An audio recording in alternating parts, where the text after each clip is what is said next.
बिस्मिल्लाहिर्रहमानिर्रहीम। अस्सलामु अलैकुम वरहमतुल्लाहि वबरकातुहू। Welcome to Al Razi Islamic school online teaching system class 5। Now we start the chapter kinds of industry of your SST book. इस चैप्टर में हम पढ़ेंगे इस बार काइंड्स ऑफ इंडस्ट्री में कि हम लोगों की जो कंट्री है पाकिस्तान, उसमें किस तरह की इंडस्ट्रीज़ जो है वो उनको डिवाइड किया गया है जिनमें चीज़ें बनती हैं। इंडस्ट्रीज़ तो आपको पता है, जिस तरह से कपड़े की इंडस्ट्री होती है गारमेंट इंडस्ट्री कहलाएगी, और भी जिस तरह की इंडस्ट्रीज़ हम सब डिस्कस करेंगे इस चैप्टर में। तो सबसे पहले इसका जो है वो हम प्राइमरी इंडस्ट्री को डिस्कस करते हैं। The organization in the primary industry are basically involve in obtaining raw material from the earth. Raw material किसे कहते हैं? खाम माल को। खाम माल क्या होता है? जो जिसके अंदर जो साफ़ नहीं होते उसके अंदर और भी चीज़ें मिक्स होती हैं। जिस तरह से अगर एक रॉ मिल्क के जो खुला दूध होता है बाज़ार का, उसको हम पहले उबालते हैं तो उसके जो अंदर इम्प्योरिटीज़ होती हैं वो साफ़ हो जाती है। इसी तरह से रॉ मटेरियल जो होता है वो हम ज़मीन से हासिल करते हैं, फिर उसकी सफाई होती है। ठीक है, हम लोग प्राइमरी इंडस्ट्री में इसको डिस्कस करेंगे। अच्छा, प्राइमरी इंडस्ट्री क्या काम करती है? इस इंडस्ट्री के अंदर एग्रीकल्चर इंक्लूड है, ये वाला काम, फ़िशिंग मछलियाँ पकड़ने का, फॉरेस्ट्री यानी दरख्त वगैरह का, लाइव स्टॉक मैनेजमेंट जिस तरह गाय का दूध वगैरह होता है, इस तरह के डेयरी फार्म्स वगैरह का, mining and extraction of mineral ores. Mining वगैरह जो होती है ज़मीन के अंदर से जो है वो मादनियात निकाली जाती हैं, और स्टोन्स वगैरह जो हम लोग गार के अंदर से निकालते हैं, जो कुदरती जो अल्लाह ताला ने पत्थर बनाए हुए हैं उन तमाम को। अच्छा, प्राइमरी इंडस्ट्री को जो है वो दो हिस्सों में डिवाइड किया गया है, एक जेनेटिक इंडस्ट्री, एक एक्सट्रैक्टिव इंडस्ट्री। अब जेनेटिक इंडस्ट्री में क्या करते हैं, आपकी बुक में जो है आपके पेज में भी दिखाया गया है कि जेनेटिक इंडस्ट्री में जो है वो एग्रीकल्चर का प्रोसेस आता है, फ़िशिंग का, फॉरेस्ट्री का, लाइव स्टॉक का। और एक्सट्रैक्टिव इंडस्ट्री में mining of mineral ores, extraction of mineral ores, enquiring of stone.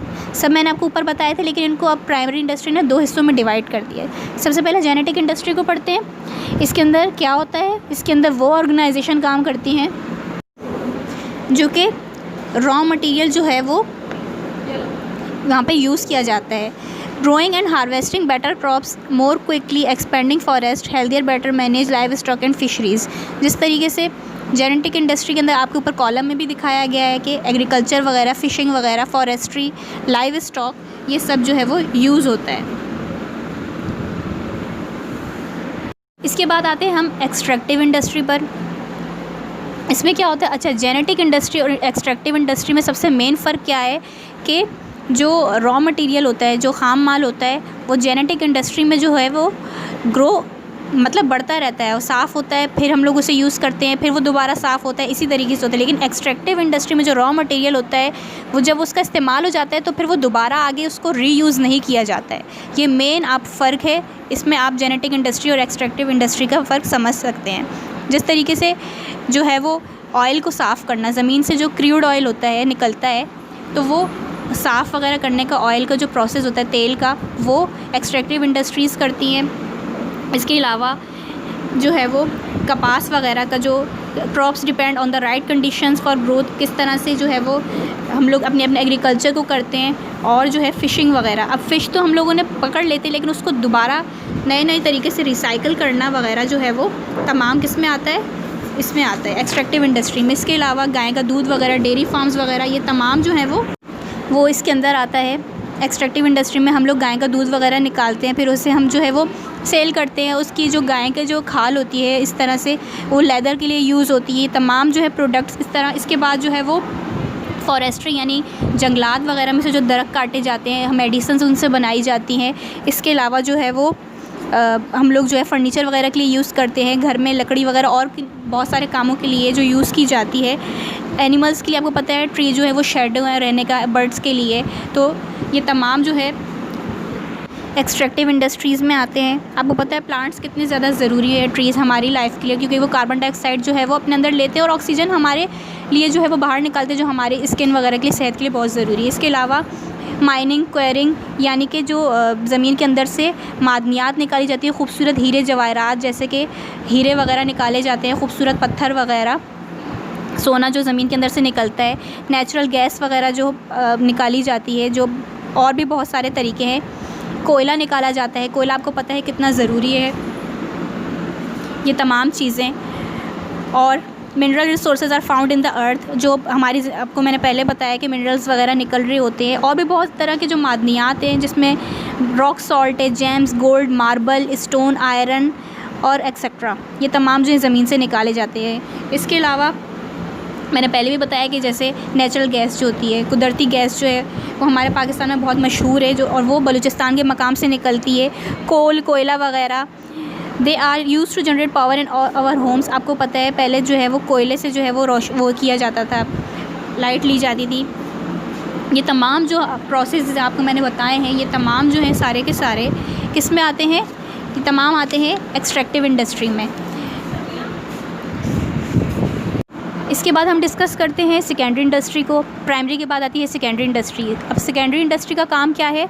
Secondary industry जो करती है काम, वो ये करती है कि वो प्राइमरी इंडस्ट्री से रॉ मटेरियल लेती है, जैसे कि फ्रूट्स वगैरह लेती है। फ़र्ज़ करें कि एक पाइनएप्पल लिया, और पाइनएप्पल को जिस तरह से फिर कैन में जो उसका जूस बनाया जाता है, तो वो सेकेंडरी इंडस्ट्री जो है वो ये काम करती है। इसी तरीके से वो फर्नीचर के लिए पहले जो है वो प्राइमरी इंडस्ट्री वगैरह से जो है वो वुड लेती है, लकड़ी लेती है, फिर उसके लिए जो है वो उसको तैयार करती है, फर्नीचर बनाती है। ये तमाम काम जो है वो प्राइमरी इंडस्ट्री करती है। इसके आपकी जो स्क्रीन पर एक पिक चल रही है कि सेकेंडरी इंडस्ट्री को दो हिस्सों में डिवाइड किया गया है। एक large scale industry also called heavy industry, एक small scale industry also called light industry. इनका फ़र्क क्या है? इसका पहला जो है डिफरेंस है, in this industry a lot of money is required as the machinery is technically advance and the plants are huge. Large scale industry के अंदर जो है वो बड़े बड़े प्लांट्स लगाए जाते हैं, बहुत हैवी मशीनरी होती है और बहुत ज़्यादा जो है वो जगह चाहिए होती है। जबकि इसके मुकाबले में स्मॉल स्केल इंडस्ट्री में जो है वो मशीनरीज भी सस्ती होती है, जगह भी, पैसा भी इतना ज़्यादा नहीं चाहिए होता है, और जगह भी जो है वो कम होती है। लार्ज स्केल इंडस्ट्री में लोग ज़्यादा चाहिए होते हैं, स्मॉल स्केल इंडस्ट्री के अंदर लोगों की तादाद कम चाहिए होती है।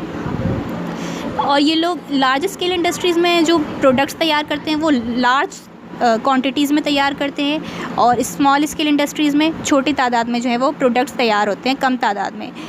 It produces are used by a huge market. उनके प्रोडक्ट्स जो है वो बड़ी बड़ी मार्केट्स में भेजे जाते हैं, और इनके जो प्रोडक्ट्स होते हैं स्मॉल स्केल इंडस्ट्रीज़ के, वो छोटी मार्केट्स में भेजे जाते हैं। इसके अलावा जो यहाँ पे काम करने वाले वर्कर्स होते हैं लार्ज स्केल इंडस्ट्रीज़ में, वो बहुत ज़्यादा जो है वो इंटेलिजेंट और जो है वो स्किल्ड वाले चाहिए होते हैं, मतलब वो समझ सकें उस काम को। लेकिन इसके अलावा जो स्मॉल स्केल इंडस्ट्री के अंदर जो वर्कर्स चाहिए होते हैं वो ज़्यादा अनस्किल्ड होते हैं, वो ज़्यादा पढ़े लिखे नहीं होते हैं, उनको काम का इतना नहीं होता है जिस तरह के लार्ज स्केल में होता है। इसके अलावा the management setup is larger and more complicated. वहाँ पर जो लार्ज स्केल इंडस्ट्री, जो हैवी इंडस्ट्री होती है, उसके अंदर जो है सेटअप बहुत ज़्यादा बड़ा होता है और जो समझना बहुत ज़्यादा मुश्किल होता है। और जो स्मॉल स्केल इंडस्ट्रीज़ में सेटअप होता है वो मच सिंपलर होता है, बहुत ज़्यादा जो है वो सादा होता है, वो आसानी से जो है वो, ज़ाहिर है वो उनके जो वर्कर्स हैं वो अनस्किल्ड होते हैं, तो वो आराम से वो काम कर सकते हैं। ये फ़र्क है जो सेकेंडरी इंडस्ट्री का जो मैंने आपको बताया है, आपकी बुक पे, आपकी स्क्रीन पर पिक भी चल रही है, वो ये फ़र्क है।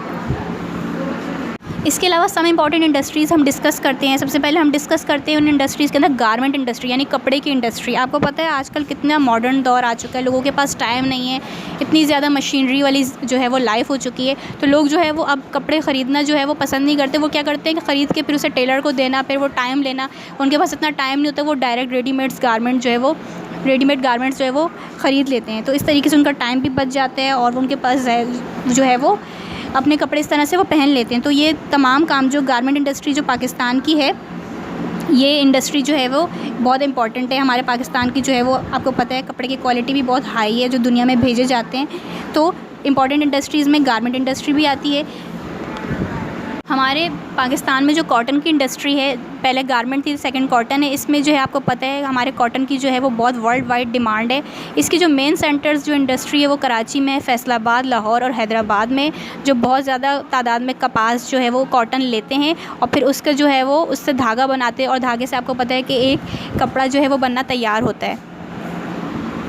इसके बाद इंपॉर्टेंट इंडस्ट्रीज़ के अंदर स्टील की इंडस्ट्री आती है। There is only one steel mill in Pakistan. आपको पता है हमारे पाकिस्तान में एक ही स्टील मिल है, it is situated in Karachi, और ये हमारे कराची में वाक़ है। Steel is a very important and very tough material that is use to make many things like heavy machines, cars etcetera. आपको पता है जो ज़्यादा हमारी इंडस्ट्रीज़ में जो मशीनरीज़ जो यूज़ हो रही है वो तमाम स्टील मिल में ही बनती है। हमारी कार, मोटर बाइक्स वगैरह ये तमाम जो है वो कहाँ बनती हैं? ये स्टील जो है वो स्टील मिल में ही बनती है। Steel last for a very long time, इसको जो है बनने में बहुत ज़्यादा जो है वो टाइम दरकार होता है। इसके बाद आती है sugar mills. There are many sugar mills spread all over Pakistan because it is so much important industry. हमारे जो शुगर मिल की इंडस्ट्री है ये भी पाकिस्तान में बहुत ज़्यादा फेमस है और बहुत ज़्यादा ग्रेट क्वांटिटी में ये पाकिस्तान में पैदा होती है।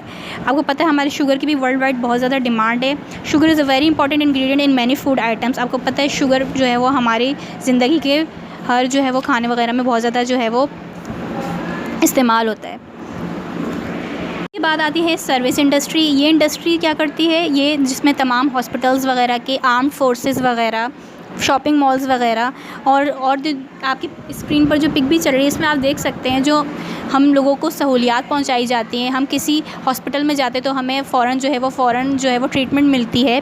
अगर हम कोई अल्लाह ना करे सैलाब वगैरह आ जाता है, बहुत ज़्यादा बारिश हो जाती है, ज़लज़ला आ जाता है तो फ़ौरन जो है फ़ौज आ जाती है।